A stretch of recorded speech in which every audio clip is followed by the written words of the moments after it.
What if the best chapter of your life doesn't begin when everything finally goes right? What if it begins when you finally stop living the way that has been hurting you? Sometimes life becomes uncomfortable before it becomes meaningful. You start questioning things you once accepted. Certain people no longer feel right. Old habits stop satisfying you. You crave silence. You become tired of pretending. You begin noticing emotions you spent years avoiding. And you may think something is wrong with you, but perhaps something inside you is waking up. Not a magical awakening, a human one. The kind that happens when you finally become honest about what your life has been costing you. There are 8 signs that can appear when you are entering a deeply transformative period of your life. They are not guarantees that everything will suddenly become perfect. They are invitations to pay attention, because sometimes the beginning of a new chapter looks less like success and more like discomfort.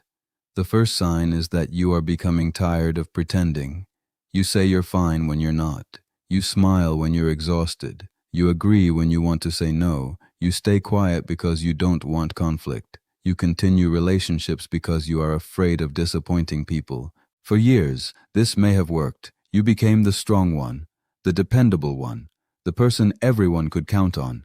But eventually, something inside you becomes tired of performing. You begin asking, why am I living this way? Why am I always trying to make everyone comfortable? Why do I feel guilty whenever I choose myself? These questions are important, because sometimes what we call personality is actually adaptation. You may think you're naturally easygoing, but perhaps you learned that expressing your needs caused conflict. You may think you're extremely independent, but perhaps depending on people once led to disappointment. You may think you're always helpful because that's simply who you are, but perhaps being needed became connected to feeling worthy. When you begin seeing these patterns, your old life may suddenly feel uncomfortable, and that's not necessarily a bad thing. Awareness often makes unconscious patterns impossible to ignore. You don't have to hate the old version of yourself. That version was trying to protect you, but you can thank it and still decide to grow beyond it.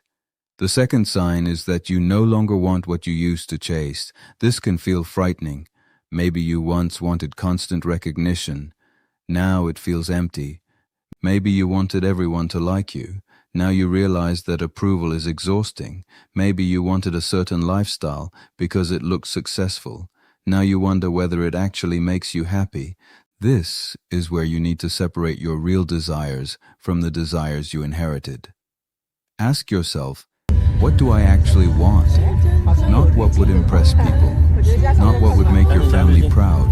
Not what would make you look successful. What do you genuinely want? Sometimes we spend years chasing an external goal because we believe it will give us an internal feeling. You may think you want money when what you really want is security. You may think you want fame when what you really want is recognition. You may think you want a relationship when what you really want is belonging. You may think you want success when what you really want is permission to finally feel worthy. Once you understand the feeling underneath the goal, something changes. You can begin creating that feeling in your life without making one external outcome responsible for your happiness. The third sign is that you begin craving solitude. You want less noise, less drama, less meaningless conversation, less social media, less explaining yourself. You may begin enjoying quiet mornings, walks, books, nature, or simply sitting alone. At first, this can feel strange, because when the noise disappears, you can finally hear yourself. And sometimes what we hear is uncomfortable: grief, anger, fear, loneliness, uncertainty. But solitude gives these emotions room to exist. You begin asking, what am I actually feeling? What am I avoiding? What do I need? Who am I when nobody is watching? That last question is powerful, because if your identity depends entirely on other people's reactions, you may never discover what is genuinely yours.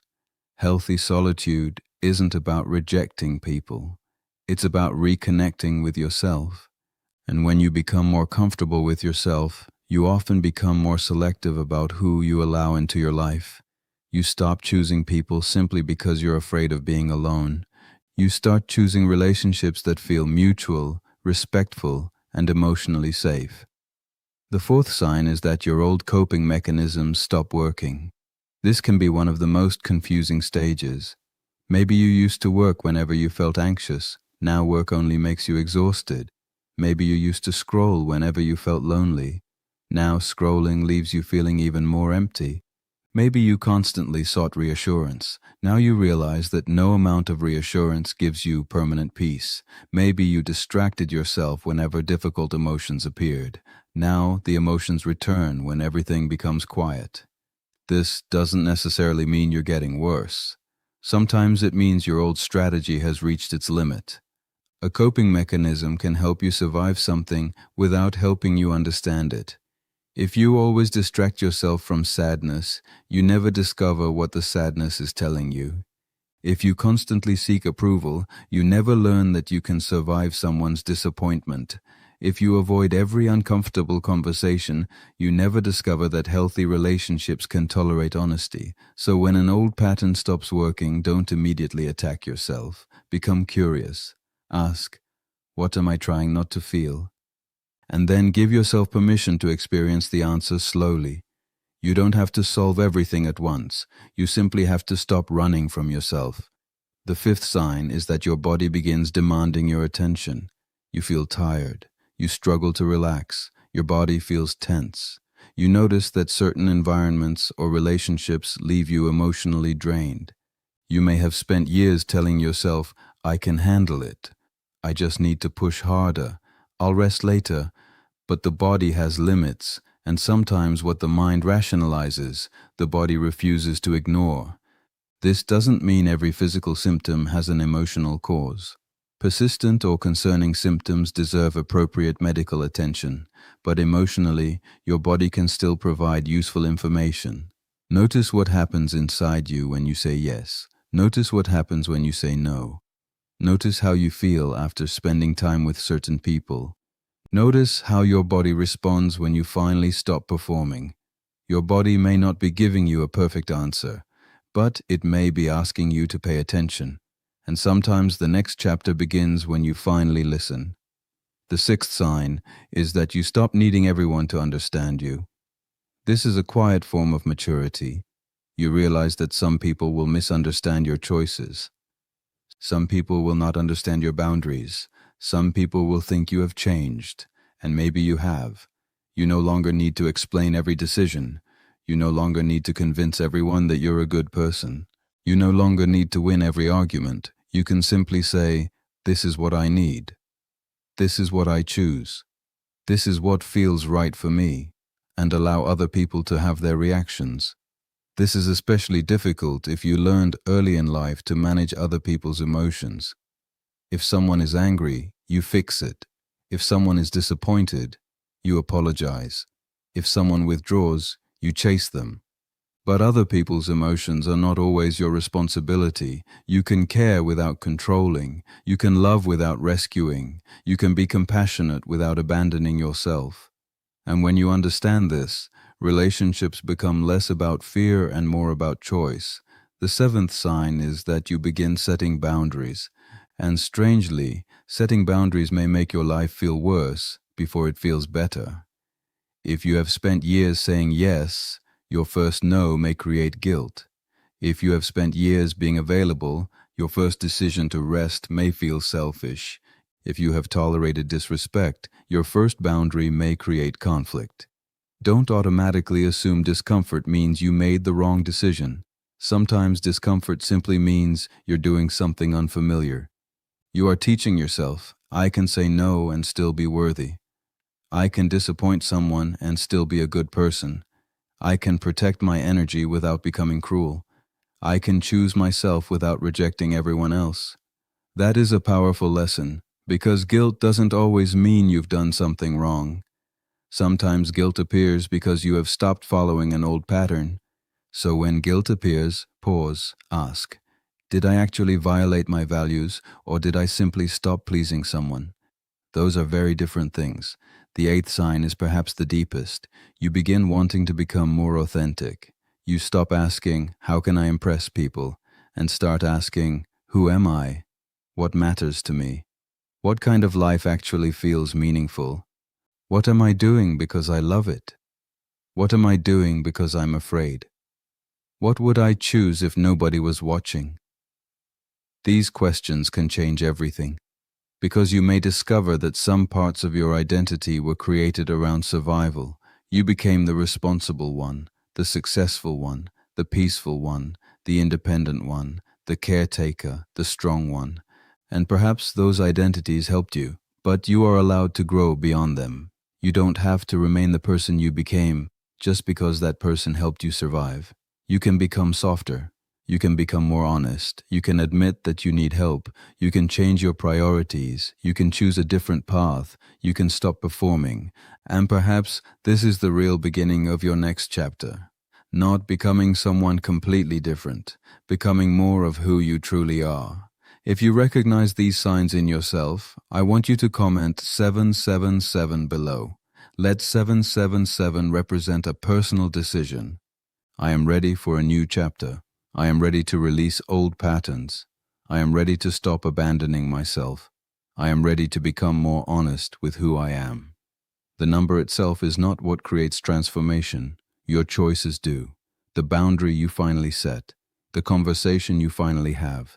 The person you stop chasing. The habit you finally release. The help you finally accept. The truth you finally admit. Those small decisions create a different life, and perhaps you are currently in the uncomfortable space between who you were and who you are becoming. The old identity doesn't fit anymore, but the new one isn't completely clear. That middle space can feel like confusion, it can feel like loneliness, it can feel like failure, but sometimes it is simply transition. You don't have to know exactly where you're going. You only have to stop going somewhere you know is wrong for you. Take the next honest step, then another, and another. Your life doesn't change because you suddenly understand everything. It changes because you begin making different choices. You stop chasing approval. You stop forcing relationships.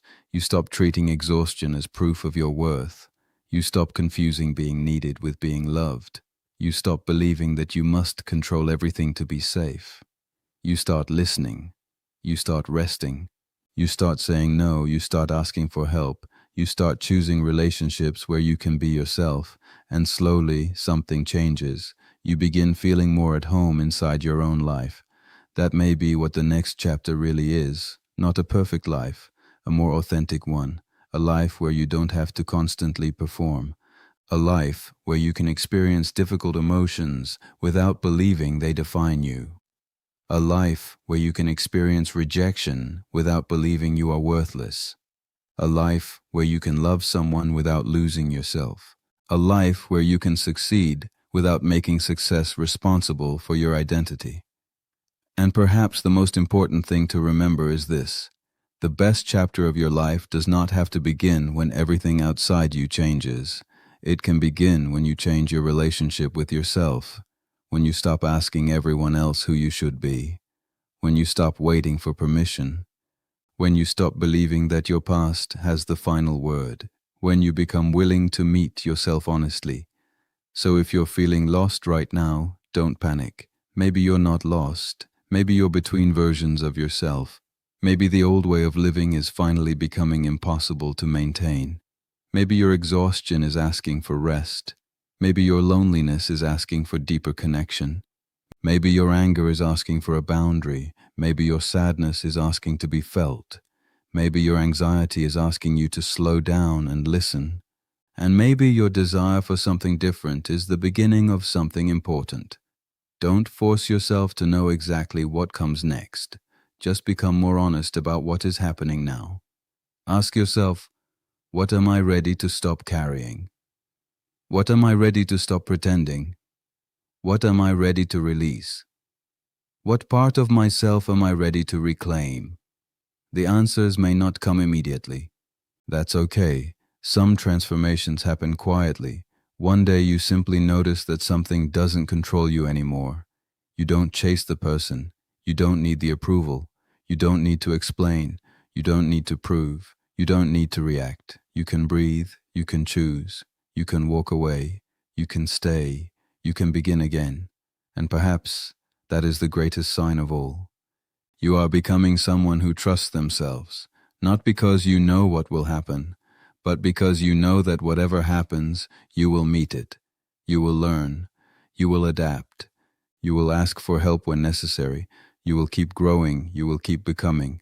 So don't wait for a dramatic sign from the outside.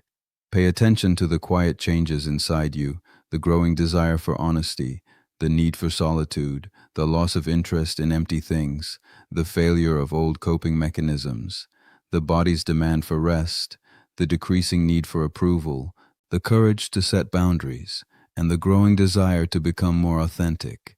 These may be signs that you are not falling apart. You are becoming conscious, and perhaps your best chapter isn't something waiting somewhere in the future. Perhaps it begins the moment you decide that you will no longer abandon yourself to keep your old life intact. Let some things change.